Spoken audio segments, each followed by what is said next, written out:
What's up, YouTube? So before we get started with this video, on First Take, they're going to be talking about how the Toronto Raptors beat the Golden State Warriors in Game 1 of the Finals. So let's see what they have to say about that. What happened last night is the problem for Golden State, with or without Iguodala. Although with or without KD is a different story. This is without KD. With KD, it's unfair. Golden State's better than anyone. Without KD, we're putting two, sometimes we're dedicating three dudes to this one guy. We're going to trap him and we're going to double him every time he touches the ball. Kawhi didn't have a good game. Whatever the box score says doesn't matter. You watch, that's not a good Kawhi game. 23 points, good defense, but he turned the ball over. He was missing free throws. That's not really Kawhi getting going. The whole key to this series is, does Kawhi have a reliable crime partner? A guy who can play at all-star level? But the answer may be, no, he doesn't have that. Steph has that. He has Klay, and he has Dre. But Kawhi has so many above-average players, ascending players like Siakam, a guy who's been there before, knows what it is, like Marc Gosal, Kyle Lowry, who we've seen play at all-star level until it matters most, but nevertheless, we know what his upside is. Everywhere, Danny Green's been there before. Norman Powell was playing well in the last series, and Danny Green wasn't. Ibaka's been there before. So Kawhi doesn't need Siakam to go 14 for 17 every night. He just needs one or two of those guys that are like 8-9 deep to play well as they're devoting the whole defense to Kawhi, and they're going to win this series. So first off, congratulations to the Toronto Raptors on beating the Golden State Warriors. That's a big win at home. And as far as the defensive strategy and taking care of Kawhi Leonard, I'm okay with that. For, I guess, if you want to call it, them shutting down Kawhi and making the rest of the team beat them, because I don't think the rest of the team is going to be able to have the type of games that they had last night with the Siakam with 32 and Gosal with 20 and VanFleet with 15 points. So I'm happy with that. I can live with that. And obviously they're going to make some tweaks in Game 2. So let's see what more they have to say.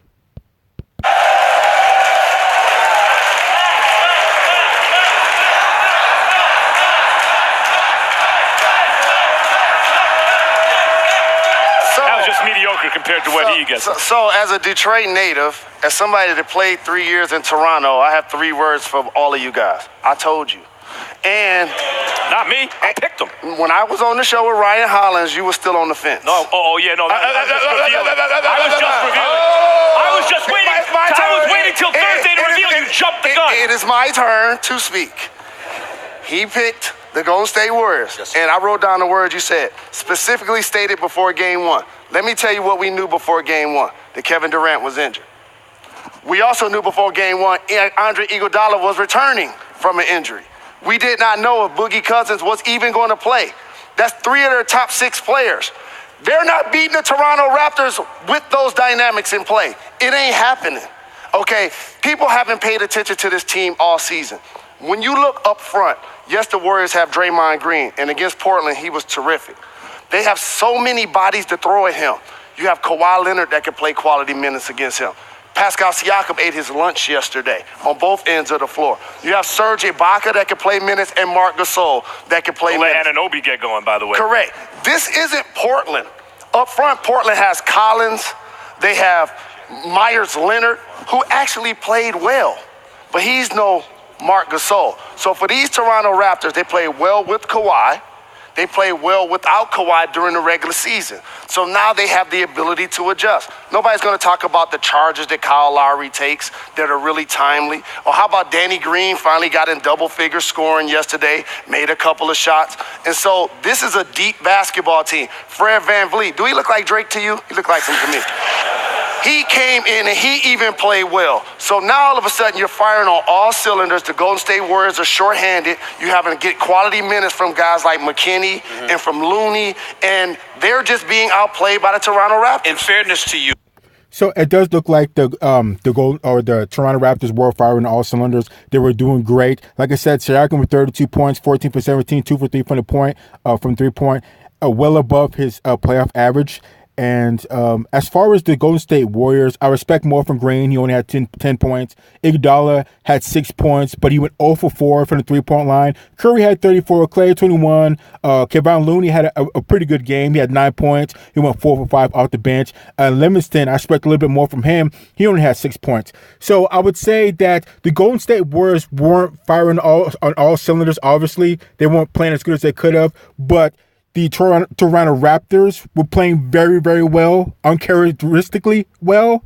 So I would say it's more likely that the Golden State Warriors supporting cast, besides Curry and Klay, are going to have better games than having the Toronto Raptors, Siakam and Gosal and VanFleet maintain what they're doing. So this is a good win by the Raptors, but I think that the Golden State Warriors can definitely do better, and I would expect that, as far as, the Toronto Raptors maintaining what they did. But it was a good win, so let's keep going. Let me say this to you. I'm not going to use KD as an excuse because we knew that coming into this series. I'm not going to use Boogie Cousins as an excuse because we knew that coming into this series. I'm going down with the ship from this perspective.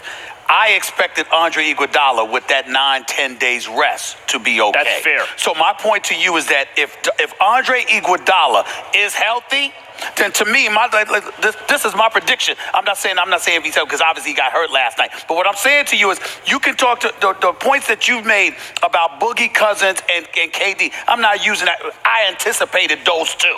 What I did not anticipate was that Andre Iguodala would be compromised. And I'm saying to you, that's the only caveat in all of this. If Andre Iguodala is healthy, I'm standing here to you right now and I'm saying to you, they're still going to beat Toronto. But I don't think that's going to happen.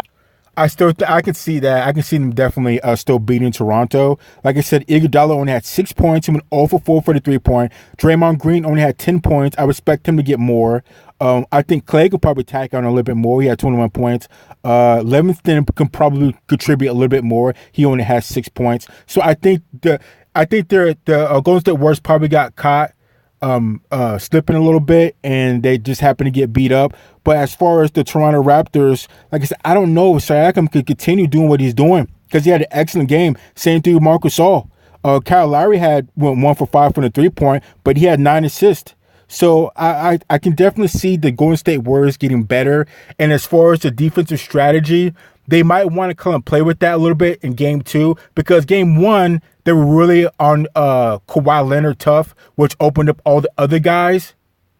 So, and I was kind of thinking, shut down Kawhi and make the rest of the team beat them. And they did that, though. The rest of the team did beat them. I don't know if they can stay consistent. So they might want to maybe check off of really guarding Kawhi Leonard real tough and check off the guarding the other guys. Kind of distribute the double teams and just spread the defense around a little bit more to not let his supporting Kawhi Leonard supporting cast have confidence and think that they can just do whatever they want. So I think there'll definitely be a couple of tweaks once they watch film. But that was a good game overall by the Raptors, and they just beat the Golden State Raptors. I mean the Golden State Warriors straight up. So let's keep going. That's what I'm saying. I'm a huge Andre Iguodala fan, right. And they definitely are going to need him. And I agree with Max. He is a terrific player. But I got to remind you guys of something. He was playing last night, and they still lost. They were losing, yeah. They were losing. Okay, but Andre Iguodala was playing last night, they still lost. I was a couple of booths away from you, and I saw you sitting on the edge of your seat at some points and standing at others because you were like this. Damn, Toronto's looking good, and then you look up and Golden State down 3. So let's keep in mind here. Let's keep in mind that the Golden State Warriors, their A game didn't show up last night. There was a whole bunch of people that didn't make contributions that you anticipated they would make. How they made it. Klay Thompson had a decent game, but it wasn't a lights out game. And I understand Toronto has something to do with that. Please don't get me wrong. I'm simply saying, I'm looking at the Golden State Warriors knowing they could play much better. And I'm like, you were right there. And listen, I'm looking at a VanFleet. I'm looking, Siakam's not going. You think Siakam's going to do that again? I don't think so.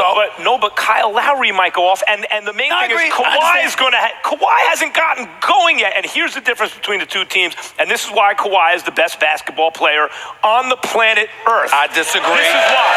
I disagree with that. I disagree with that. Offense alone is just about as good as anyone's in the game. You want to quibble that Steph is better than Kawhi offensively or LeBron or KD? It's very close. But then defense, it's no comparison. And then in high leverage moments, Kawhi's got ice water in his veins. Where were the heroes on Golden State when it was a 3-point game? Because I noticed when they were down 12, then Steph's taking it to the rim and he's drawing fouls and he's hitting shots. My question. What about when you're down 3? Not when you're down 12 with a minute 49. Let me answer that. What I'm saying to you is this. There have been plenty of times, you have to concede this, there have been plenty of times that we watched the Golden State Warriors where it's crunch time or whatever, and guys' shots ain't falling. It's not often, but it has happened. It just hasn't happened over the course of an entire series. But there have been games within a series where